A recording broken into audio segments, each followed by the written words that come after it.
Hello friends, welcome to Shakti's Recipes. இன்னைக்கு நம்ம பன்னீர் butter masala எப்படி பண்றதுன்னு பார்க்கலாம். இது சப்பாத்தி நான்கலாம் ரொம்பவே நல்ல சைட் டிஷ்ஷா இருக்கும். இதுல கால்சியம் நிறைய இருக்கறனால ரொம்பவே ஹெல்த்தியாவும் இருக்கும்.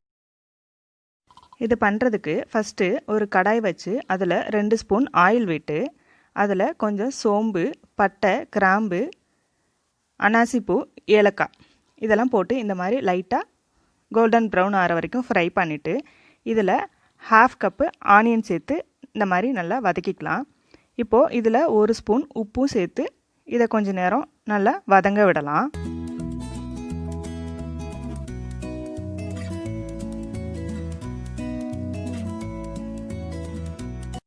இப்போ ஆனியன் நல்லா வதங்கிருச்சு. இதுல நம்ம 1 டீஸ்பூன் மிளகாய் தூள் சேர்த்துக்கலாம். 1 டீஸ்பூன் கரம் மசாலா. இது ரெண்டையும் சேர்த்து நல்லா இந்த மாதிரி வதக்கி விட்டுட்டு இதுல நறுக்கி வச்ச பூண்டு ஒரு 5 பூண்டு அளவுக்கு இதுல வந்து கட் பண்ணி வச்சிருக்கேன். அதையும் இதுல சேர்த்துக்கலாம்.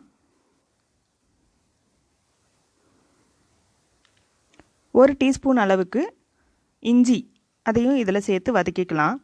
இப்போ நறுக்கி வச்ச தக்காளி 1 கப் அளவுக்கு இதுல சேர்த்துக்கலாம். அப்புறம் கொஞ்சம் முந்திரி பருப்பு இதில் போட்டு சேர்த்துட்டு இதை நல்லா ஒரு பேஸ்ட் மாதிரி வர அளவுக்கு இதை நல்லா வதக்கி எடுத்துக்கலாம் ஃப்ரெண்ட்ஸ். இதை நல்லா வதக்கிட்டு ஸ்டவ்வை ஆஃப் பண்ணி இதை நல்லா ஆற வச்சிடலாம். இதை ஆற வச்ச பிறகு இதை எடுத்து ஒரு மிக்ஸி ஜாரில் மாற்றிக்கலாம். இந்த மாதிரி இப்போது இதை பேஸ்ட் மாதிரி அரைச்சி எடுத்துக்கிறேன். இப்போது பேஸ்ட்டு ரெடி ஆயிடுச்சு. இந்த பேஸ்ட்டை தான் நம்ம கிரேவிக்கு மசாலாவாக யூஸ் பண்ண போகிறோம் ஃப்ரெண்ட்ஸ். இப்போது ஒரு கடாய் வச்சு அதில் இந்த மாதிரி 4 ஸ்லைஸ் பட்டர், அதாவது 2 டேபிள் ஸ்பூன் அளவுக்கு நீங்கள் வந்து பட்டர் சேர்த்து நல்லா ஈவனாக ஸ்ப்ரெட் பண்ணி விட்டுருங்க. இதில் கொஞ்சமாக சோம்பு, கொஞ்சம் பிரியாணி இலை, அப்புறம் ஒரு கிராம்பு, ஒரு சின்னதாக ஒரு 3 பட்டை இதெல்லாம் சேர்த்து இந்த மாதிரி லைட்டாக வதக்கிட்டு நம்ம அரைச்சி வச்சோம் இல்லையா அந்த பேஸ்ட்டையும் இதில் ஊற்றி இதை வந்து நல்லா மிக்ஸ் பண்ணி விட்டுடலாம். இந்த மாதிரி நல்லா மிக்ஸ் பண்ணிவிட்டு இதில் 1 டீஸ்பூன் அளவுக்கு உப்பு சேர்த்துக்கலாம். அப்புறம் 1/4 ஸ்பூன் அளவுக்கு மிளகாத்தூள் இதெல்லாம் சேர்த்து நல்லா மிக்ஸ் பண்ணி விட்டுட்டு இப்போது இதை நம்ம ஒரு மூடி வச்சு ஒரு 3 மினிட்ஸ் வந்து இதை நல்லா குக் பண்ணிக்கலாம். இப்போ 3 மினிட்ஸ் ஆயிடுச்சு. இப்போ பாருங்கள் நல்லா இந்த மசாலா கொதிச்சு அந்த மசாலாவில் இருக்கிற ஸ்மெல்லெல்லாம் கொஞ்சம் வெளியில் போயிடுச்சு.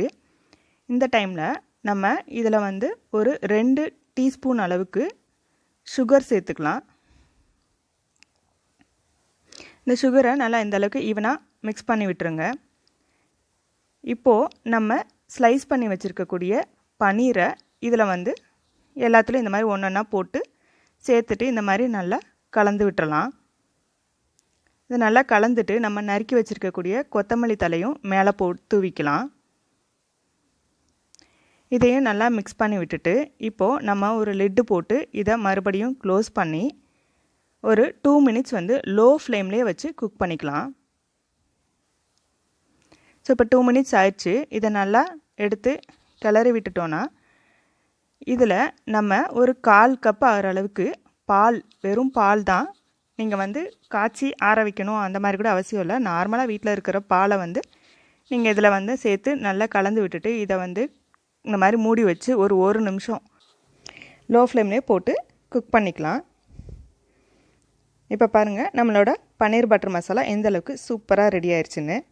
இந்த வீடியோ உங்களுக்கு கண்டிப்பாக பிடிச்சிருக்குன்னு நினைக்கிறேன். மறக்காமல் லைக் பண்ணுங்கள், ஷேர் பண்ணுங்கள், சப்ஸ்கிரைப் பண்ணுங்கள் ஃப்ரெண்ட்ஸ்.